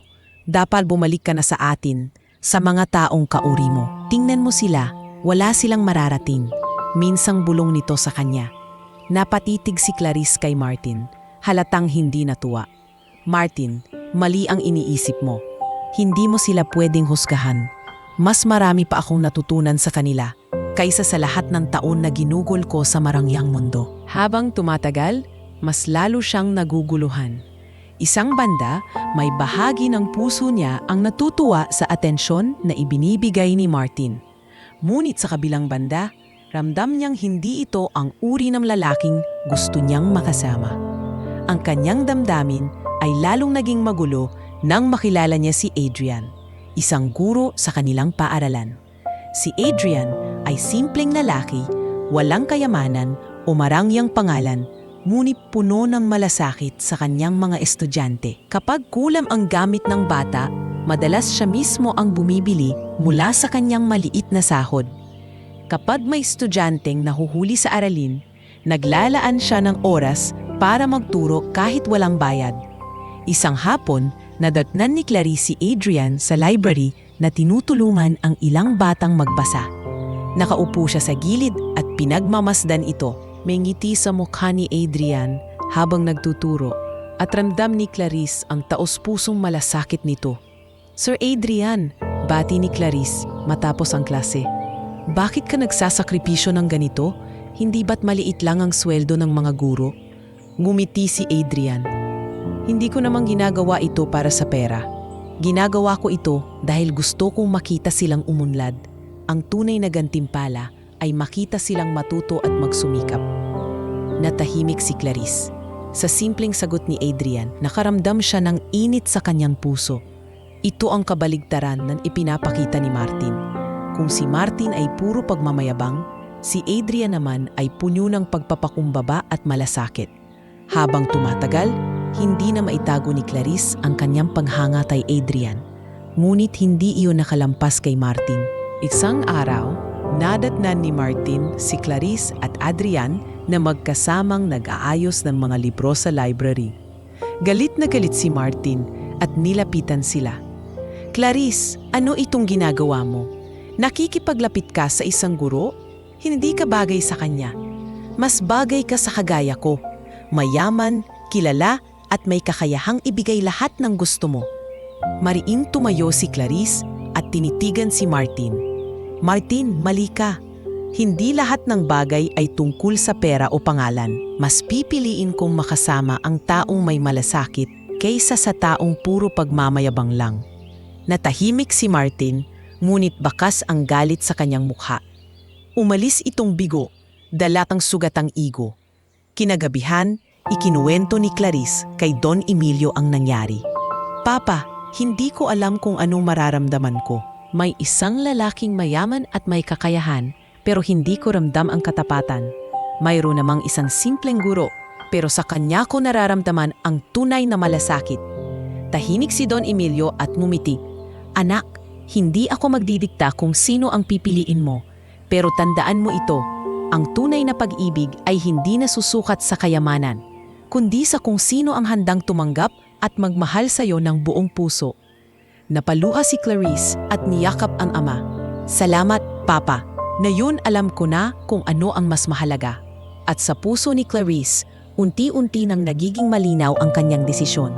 Hindi na siya muling babalik sa dati niyang mundo na puro pagpapanggap at kayabangan. Sa halip, mas nanaisin niyang piliin ang landas ng pagmamahal at katapatan. Isang landas na dala ng bagong Clarice na natutong magmahal hindi dahil sa kayamanan, kundi dahil sa puso. Lumipas ang mga araw matapos ang mainit na banggaan nina Martin at Clarice. Ang balitang iyon ay mabilis na kumalat sa lipunan ng mga mayayaman, lalo na't kilalang-kilala si Martin bilang anak ng isa sa pinakamalaking kasosyo ng negosyo ni Don Emilio. Hindi nagtagal, mismong mga kaibigan ni Don Emilio ay nagsimulang magpadala ng kanilang mga opinyon. "Emilio, Wika ng isa sa kanila sa isang pagpupulong. Hindi ba't delikado ang ginagawa ng anak mo? Nasisira ang pangalan ng pamilya ninyo? Una, tumutulong siya sa mga mahihirap at ngayon, balitang nagkakagusto siya sa isang simpleng guro. Ano na ang reputasyon natin? Tahimik lamang si Don Emilio habang nakikinig. Ngunit sa puso niya, ramdam niyang hindi niya na kayang pigilan ang anak. Nakita na niya ang laki ng ipinagbago nito at alam niyan ang mga desisyong gagawin ni Clarice ay dapat magmula mismo sa kanya. Samantala, si Clarice ay patuloy na hinaharap ang mga batikos mula sa paligid. Habang nasa eskwela, may ilang kaklase ang pasimpleng nagtatawanan. Si Sosyalera, iniwan ang mayamang manliligaw para sa guro. Siguro gusto rin niyang maghirap, sabi ng isa. Ngunit hindi na siya kagaya ng dati. Hindi na siya agad napapaiyak o natitinag. Sa halip, nakaniti siyang sumagot. Kung ang ibig sabihin ng hirap ay maranasan ang tunay na pagmamahal, mas gugustuhin ko yun kesa sa mabuhay sa kasinungalingan. Dahil dito, mas lalo siyang hinangaan ng iba. Unti-unting dumami ang mga estudyanteng lumalapit sa kanya, humihingi ng payo o inspirasyon. Ang dati kinukutya ay ngayon tinitingala ng ilan. Isang gabi, habang naglalakad pa uwi galing sa library kasama si Adrian, hindi napigilan ni Clarice ang mag-open up. Sir Adrian, alam kong marami ang humuhusga sa atin. Baka pati si Papa mahirapan sa sitwasyong ito. Hindi ko alam kung dapat ba akong magpatuloy. Kuminto si lumipas ang mga linggo matapos ang komprontasyon kay Martin at mas lalong naging malapit si Clarice kay Adrian. Hindi niya inaasahan na sa simpleng pakikipag-usap at pagtulong sa mga bata, mas lalong nahulog ang kanyang loob sa guro. Ngunit kasabay ng unti-unting paglago ng damdaming iyon, dumating ang isang pagsubok na susukat sa tibay ng kanilang pagkakaibigan at kung ano ang handa nilang isakripisyo para sa isa't isa. Isang araw, dumating sa paaralan ang balitang kailangan ng bawasan ang ilang guro dahil sa kakulangan ng pondo. Isa si Adrian sa mga napiling aalisin dahil bagamat mahusay siya ang pinakabago sa listahan ng mga guro. Nabalot ng lungkot ang buong klase. Ang mga bata ay halos lumuha nang malaman nilang baka mawala ang paborito nilang guro. Nang makarating ang balita kay Clarice, agad siyang tumakbo sa opisina ng prinsipal. Ma'am, hindi pwede. Hindi pwedeng mawala si Sir Adrian. Ang dami niyang natutulungan, ang dami niyang binago dito. Napabuntong hininga ang prinsipal. Clarice, alam kong mabuti siyang guro pero wala tayong magagawa. Limitado ang pondo at kailangan naming magbawas. Umiiyak na bumalik si Clarice at simalubong si Adrian sa library. Sir, bakit hindi nila pinapahalagahan ang ginagawa mo? Hindi ba nila nakikita kung gaano ka kahalaga sa mga bata? Mumiti si Adrian, bagamat halatang may lungkot sa mga mata. Clarice, hindi ko naman ginagawa ito para sa posisyon o para sa sweldo. Ginagawa ko ito dahil mahal ko ang pagtuturo. Kung aalisin man nila ako, hindi ibig sabihin titigil na ako. Magtuturo pa rin ako kahit saan, kahit sa ilalim ng puno kung kinakailangan. Napaluha si Clarice. Sir, hindi ko alam kung paano ko haharapin to, pero sigurado akong hindi pwedeng matapos dito ang lahat. Sa mga sumunod na araw, nagsimula si Clarice na mag-organisa ng mga magulang at estudyante upang gumawa ng petisyon. Nakiusap siya sa lahat ng kakilala at sa mga nakilala niyang donors noong itinatayo nila ang library. Kailangan nating ipaglaban si Sir Adrian. Mariin niyan sabi sa mga kasama. Hindi nagtagal, nakalikom sila ng sapat na lagda at nakakuha ng mga pangakong donasyon mula sa ilang tao sa komunidad. Nang dalhin nila ito sa prinsipal, napilitan itong ibalik si Adrian sa listahan ng mga guro. Nang malaman ito ng mga estudyante, halos magsaya ang buong paaralan. Yehey! Hindi aalis si Sir Adrian, sigaw ng mga bata habang nagtatalon. Ngunit higit na mas masaya si Clarice. Nang magtagpo sila ni Adrian sa library, halos hindi niya mapigilang umiyak. Sir, hindi ako titigil hanggat hindi kita nakikitang nananatili rito. Kasi alam kong mas marami ka pang batang matutulungan. Hinawakan ni Adrian ang kanyang balikat at tinitigan siya. Salamat, Clarice. Hindi ko akalaing may magtatanggol sa akin ng ganito. Isa kang inspirasyon sa kanila at sa akin na rin. Ngunit sa kabila ng lahat ng ito, dumating ang mas mabigat na pagsubok. Lumapit kay Adrian ang isa sa mga kilalang pribadong paaralan sa syudad at inalok siyang magturo roon kapalit ng mas malaking sahod at mas maayos na kondisyon. Isang alok na hindi madaling tanggihan, lalo na't mahirap ang kanyang pinagdadaanan sa pampublikong paaralan. Isang gabi, kinausap siya ni Clarice. "Sir, narinig ko po ang tungkol sa alok. Tatanggapin niyo po ba?" Tahimik si Adrian. "Clarice, hindi ko alam. Sa isang banda, mas magiging maayos ang buhay ko roon. Mas malaki ang sahod. Mas maganda ang pasilidad. Pero sa kabilang banda, paano ang mga batang ito? Paano na sila kung aalis ako?" Napatingin si Clarice sa kanya. Bakas ang lungkot sa kanyang mukha. "Sir, kung ano man ang desisyon mo, tatanggapin ko. Pero sana isipin mo, hindi lahat ng guro ay handang magsakripisyo para sa kanila. Kailangan kanila. Kailangan din kita." Natahimik si Adrian, halatang tinamaan sa huling sinabi ni Clarice. Lumipas ang ilang araw at dumating ang araw ng kanyang desisyon. Sa harap ng prinsipal at ng mga magulang, mariin niyang tinanggihan ang alok mula sa pribadong paaralan. "Hindi ko iiwan ang mga batang ito. Hindi lahat may kakayahang pumasok sa pribado, pero may kakayahan silang mangarap. At narito ako para tulungan silang abutin iyon." Nagpalakpakan ang lahat at halos hindi mapigilan ni Clarice ang luha. Lumapit siya kay Adrian at mahigpit na niyakap ito. "Sir, salamat. Hindi lang ang mga estudyante ang iniligtas mo, pati ako." Ngumiti si Adrian at bumulong. "Clarice, minsan ang pinakamahalagang kayamanan ay hindi pera, kundi ang mga pusong natututo dahil sa iyo." Sa gabing iyon, habang nakaupo si Clarice sa gilid ng banig, inisip niya ang lahat ng sakripisyong ginawa ni Adrian. Hindi lamang siya guro, siya ay huwaran ng malasakit at pag-ibig sa kapwa. At sa kanyang puso, lalong tumibay ang damdamin niya. Ngayon, hindi na siya naguguluhan. Alam niya na ang tunay na halaga ng tao ay hindi nasusukat sa kayamanan, kundi sa kakayahan nitong magsakripisyo para sa iba. At sa oras na iyon, napagtanto ni Clarice na hindi lamang siya natututo ng leksyon mula kay Adrian. Unti-unti na rin siyang natututo kung ano ang tunay na ibig sabihin ng pag-ibig. Hindi pa man lubusang natatapos ang saya sa desisyong manatili ni Adrian sa pampublikong paaralan. Biglang muling sumulpot si Martin, dala ang bagong balak at mas matinding determinasyon. Matagal na niyang hindi matanggap ang pagkatalo sa puso ni Clarice. At ngayong lalo pang nakilala si Clarice sa komunidad bilang huwarang dalaga, mas lalong nag-alab ang kanyang pride. Isang gabi, dumating si Martin sa bahay ni Mang Lando. Suot ang kanyang mamahaling polo at may kasamang bodyguard. Buong kumpiyansa siyang kumatok. Pagbukas ng pinto ni Clarice, hindi siya makapaniwalang muli itong nasa harap niya. "Martin?" gulat niyang wika. "Clarice," malamig na sagot nito. "Kailangan nating mag-usap." Ayaw sanang papasukin ni Clarice, ngunit narinig ito ni Don Emilio na nooy bumisita rin sa pamilya ni Mang Lando. "Papasukin mo na, anak. Harapin mo siya. Mas mabuti nang matapos ang lahat." Sa loob ng maliit na sala, naupo si Martin na para bang nahihirapang makisama sa masikip at simpleng espasyo. "Hindi ka bagay dito, Clarice. Hindi ako makapaniwalang tumatagal ka sa ganitong lugar. Kung hindi dahil kay Adrian at sa mga mahihirap na batang iyan, matagal ka nang bumalik sa tamang mundo."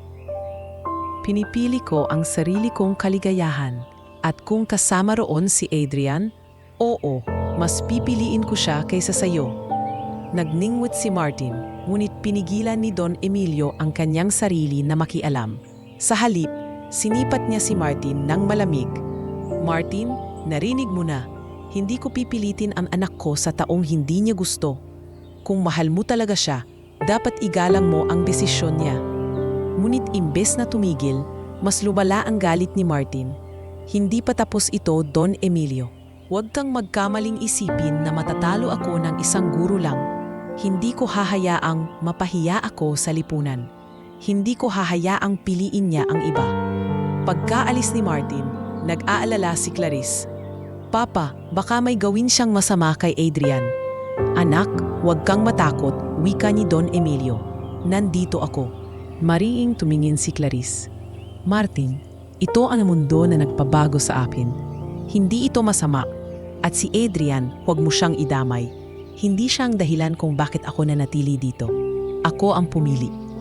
Napatawa si Martin, ngunit halatang may halong galit. Pumili ka?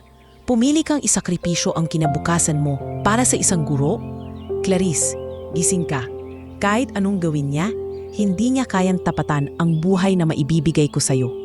Maari kitang ibalik sa lahat ng luho, sa lahat ng bagay na deserve mo. Umiling si Clarice. Martin, hindi ko na hinahanap ang mga iyon. Noon, oo. Pero ngayon, mas mahalaga sa akin ang respeto, malasakit at katapatan. At hindi ko yon nakikita sa'yo. Lalim na mula sa galit si Martin. Kung ganon, pinipili mo talaga siya kaysa sa akin? At kung may balak siyang manakit, haharapin ko siya mismo. Hindi ko hahayaang may umapi sa'yo. Ngunit hindi ganon kadali ang lahat. Sa mga sumunod na linggo, nagsimulang kumalat ang mafachismis laban kay Adrian. May mga nagsasabing hindi ito karapat-dapat maging guro. May mga nagpapakalat ng maling balita na ginagamit nito si Clarice para umangat ang pangalan. Hindi nagtagal nakarating ito sa mga opisyal ng paaralan. Isang araw, pinatawag si Adrian ng prinsipal. Adrian, kailangan mong ipaliwanag ang mga paratang. May nagsasabing ginagamit mo raw ang relasyon mo kay Clarice para sa pansariling interes. Alam kong hindi iyon totoo, pero hindi natin pwedeng baliwalain ang reklamo. Nang marinig ito, agad na nagpunta si Clarice sa opisina. Ako mismo ang magpapatunay na hindi totoo yan. Si Adrian ay nagtatrabaho ng tapat at walang ibang hangarin, kundi ang turuan ang mga bata. Ako ang gumawa ng mga proyekto, hindi siya. At kung may dapat sisihin, ako iyon, dahil pinili kong tumulong sa kanya. Ngunit alam nilang si Martin ang nasa likod ng lahat ng ito. Ang mga koneksyon ng kanyang pamilya ay malakas at hindi nila alam kung hanggang saan siya kayang umabot. Isang gabi, kinausap ni Don Emilio si Clarice. Anak, matagal ko nang kilala ang pamilya ni Martin. Malakas sila at maraming kakampi. Pero hindi ibig sabihin ay tama siya. Kung kakailanganin, gagamitin ko ang lahat ng impluensya ko para protektahan ka at si Adrian. Napaluha si Clarice at niyakap ang ama. Papa, salamat. Pero sana kayanin namin ito hindi dahil sa yaman, kundi dahil sa tama. At sa mga araw na sumunod, mas lalong naging matatag si Clarice at Adrian sa harap ng mga batikos. Kahit anong paninira ang ikalat ni Martin, pinakita nilang hindi sila natitinag. Mas lalo pang lumapit ang komunidad sa kanila dahil nakikita nilang totoo ang kanilang hangarin. Ngunit alam nilang hindi pa doon nagtatapos ang lahat. Ang paghamon ni Martin ay nagsisimula pa lamang at sa bawat galaw niya, mas lalo nilang kailangang ipaglaban ang katotohanan, ang kanilang dignidad at ang pag-ibig na unti-unti nang nagiging sentro ng kanilang buhay. Lumipas ang ilang linggo mula nang simulan ni Martin ang paninira kay Adrian at kay Clarice. Unti-unti niyang ginamit ang koneksyon ng kanyang pamilya upang sirain ang reputasyon ng guro at linlangin ang lipunan na si Clarice ay naimpluwensyahan lamang ng maling tao. Sa umpisa, marami ang naniwala dahil sa makapangyarihang pangalan ng kanilang angkan. Ngunit habang tumatagal, mas lalo lamang nahayag ang tunay na kulay ni Martin. Isang gabi, habang may pulong ng mga magulang sa paaralan, dumating si Martin at nagsalita sa harap ng lahat. Mga magulang, hindi ninyo ba nakikita? Ang anak ni Don Emilio ay ginagamit lamang ng isang simpleng guro upang umangat ang kanyang pangalan. Ginagamit niya ang library at ang mga proyektong ito para sa sarili niyang interes. Nagkatinginan ang mga tao. May ilan na tila nag-alangan, ngunit agad na tumayo si Clarice. Matatag ang kanyang tinig kahit nanginginig ang kanyang mga kamay. Mga magulang, alam kong marami sa inyo ang nakakita kung paano ako nagbago nitong nakaraang taon. Hindi si Sir Adrian ang dahilan ng lahat ng ito. Ako ang pumili. Ako ang nagdesisyon na tumulong at magbigay. Siya ay guro lamang na tapat sa kanyang tungkulin. at siya ang isa sa mga dahilan kung bakit mas lumakas ang loob ko na gawin ang tama. Kung may kasalanan man, akin iyon, hindi sa kanya. Natahimik ang silid. Muling nagsalita si Martin, ngunit ngayon ay mas halatang desperado. Hindi mo ba nakikita, Clarice? Nilalagay mo sa alanganin ang pangalan ng pamilya mo? Anong tingin ng lipunan sa anak ng bilyonaryo na naglalaro sa putik at nakikisama sa mga hampas lupa?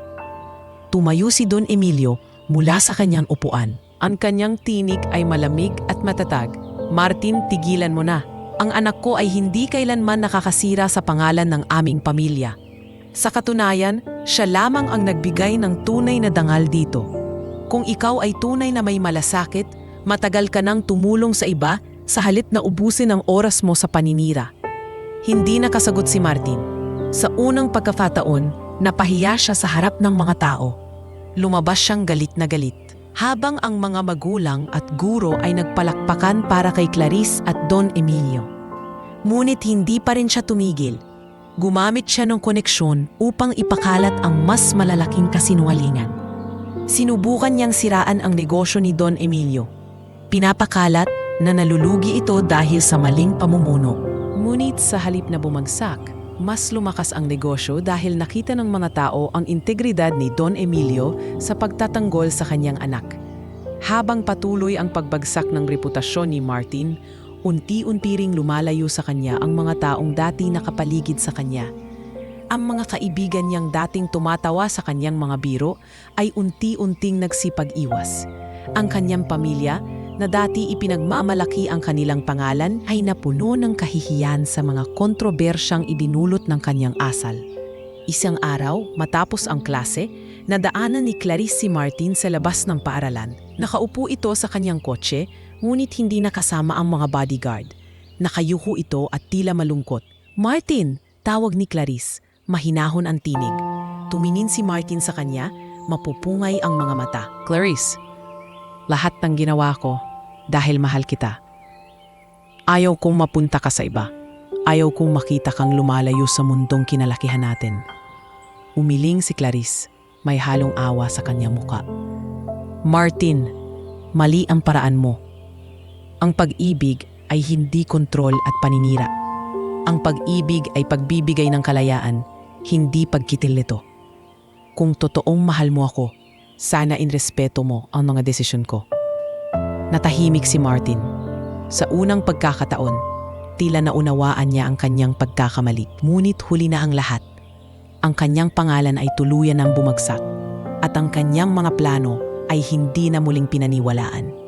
Samantala, si Clarice at Adrian ay lalong naging matatag. Mas nakilala sila sa komunidad hindi bilang isang anak ng bilyonaryo at isang simpleng guro, kundi bilang dalawang taong may malasakit at pag-ibig sa kapwa. Isang gabi, habang nakaupo sila ni Adrian sa harap ng library na kanilang itinayo, nagsalita si Clarice. "Sir, ang dami kong natutunan nitong nakaraang taon. Pero ang pinakamahalaga siguro ay ito, na hindi lahat ng bagay ay tungkol sa kung gaano kakayaman o kung gaano kakilala. Minsan, pinakamahalagang laban ay kung paano mo ipaglalaban ang tama kahit pa maraming humahadlang." Ngumiti si Adrian at tumingin sa kanya. "At Clarice, pinakita mo na iyon sa lahat. Ipinakita mong kaya mong baguhin hindi lang ang sarili mo, kundi pati ang pananaw ng iba. Kaya't huwag ka nang mag-alala sa mga tulad ni Martin. Sa huli, ang katotohanan at kabutihan ang mananalo." At sa mga salitang iyon, naramdaman ni Clarice na natapos na ang isang mabigat na kabanata sa kanyang buhay. Si Martin na minsang sumubok na kontrolin ang kanyang landas ay tuluyan ng bumagsak. At siya, ang dating spoiled na anak ng bilyonaryo, ay patuloy na namumulaklak bilang isang dalagang marunong magmahal, magsakripisyo at lumaban para sa tama. Makalipas ang ilang buwan mula sa pagbagsak ni Martin, tuluyan nang nagkaroon ng patahimikan ang buhay ni Clarice. Ang mga balitang dati puno ng intriga ay napalitan ng mga kwento ng pag-asa. Sa bawat araw na lumilipas, mas lalo siyang kinikilala ng komunidad bilang huwarang dalaga, isang dating anak mayaman, na natutong mamuhay sa hirap at yakapin ang tunay na halaga ng malasakit. Ngunit higit pa sa pagkilala, mas mahalaga kay Clarice ang mga pagbabagong nadama niya sa sarili. Hindi na siya ang dating dalagang puro reklamo at luho ang iniisip. Ngayon, natutunan na niyang pahalagahan ang bawat sentimo, bawat pagod at bawat halakhak na dulot ng simpleng pamumuhay. Isang gabi, habang nakaupo sila ni Don Emilio sa labas ng bahay ni Mang Lando, napatingin siya sa ama. "Papa, ang dami kong pinagdaanan. Sa simula, galit ako sa'yo. Pero ngayon, naiintindihan ko na kung bakit mo ginawa iyon. Hindi ko alam kung paano kita mapapasalamatan." Tumingin si Don Emilio sa anak, may bakas ng luha sa kanyang mga mata. "Anak, matagal ko nang alam na magiging mahirap ang desisyon ko. Pero nanalig ko na balang araw, maiintindihan mo. At ngayong nakikita kita, hindi lang bilang anak, kundi bilang isang matatag at mapagmahal na babae. Alam kong tama ang ginawa ko." Niyakap ni Clarice ang ama, mahigpit, puno ng pagmamahal na ngayon lamang niya naipakita ng ganito katotoo. Samantala, si Adrian ay patuloy sa kanyang pagtuturo. Hindi na siya muling ginulo ng mga intriga dahil mismong komunidad na ang nagtatanggol sa kanya. Sa bawat klase, mas nakikita ni Clarice ang kanyang dedikasyon. Isang dedikasyong hindi nasusukat ng pera, kundi ng puso. Isang araw, matapos ang klase, nilapitan siya ni Clarice. "Adrian," tawag niya, malambing ang tinig. "Ang dami kong natutunan sa'yo. Kung hindi dahil sa'yo, baka hanggang ngayon, hindi ko pa rin alam ang tunay na halaga ng malasakit." Ngumiti si Adrian at tinitigan siya. "Clarice, hindi ko naman ginawa iyon para baguhin ka. Ikaw mismo ang pumili ng landas na tatahakin mo. Ang ginawa ko lang ay ipakita kung ano ang kaya mong gawin." Natahimik si Clarice, ngunit sa kanyang puso, mas lalong lumalim ang kanyang damdamin para sa guro. Makalipas ang ilang linggo, nagpasya si Don Emilio na bumalik na sila sa kanilang mansion. Ngunit sa pagkakataong ito, hindi na para ibalik si Clarice sa dating buhay ng luho, kundi upang ipakilala siya bilang isang bagong tao. Sa kanilang pag-uwi, nagulat ang mga kasambahay at mga taong nakapaligid sa pamilya. Ang dating dalagang laging nakataas ang ulo ay ngayon nakaniti at malapit sa lahat. "Clarice, ikaw ba talaga yan?" tanong ng isang kasambahay, hindi makapaniwala. Ngumiti si Clarice at mahigpit na hinawakan ang kamay nito. "Oo, ako ito at salamat sa lahat ng ginawa ninyo noon. Ngayon ko lang naintindihan ang hirap at sakripisyo ninyo." Maging sa lipunan ng mga mayayaman, muli siyang humarap. Ngunit sa pagkakataong ito, hindi na siya natitinag ng panghuhusga.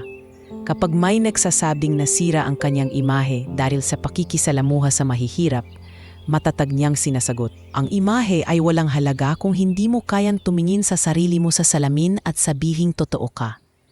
Unti-unting natuto ang mga tao na igalang siya, hindi dahil sa yaman ng kanyang ama, kundi dahil sa kanyang sariling pagkatao. Samantala, hindi niya kinalimutan ang pamilya ni Mang Lando.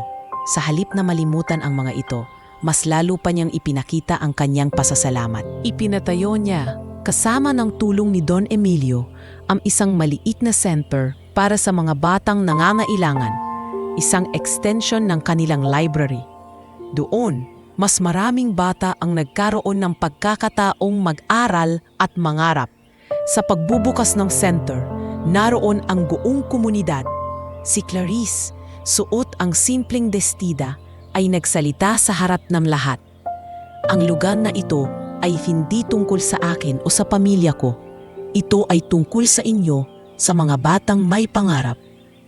Sa mga magulang na nagsasakripisyo at sa mga guro tulad ni Adrian na hindi napapagod magbigay, sana'y maging tahanan ito ng pag-asa at inspirasyon. Palakpakan ang lahat. At nakita ni Clarice ang ngiti ni Adrian sa gitna ng mga tao. Pagkatapos ng programa, lumapit si Adrian sa kanya. "Clarice, ipinagmamalaki kita."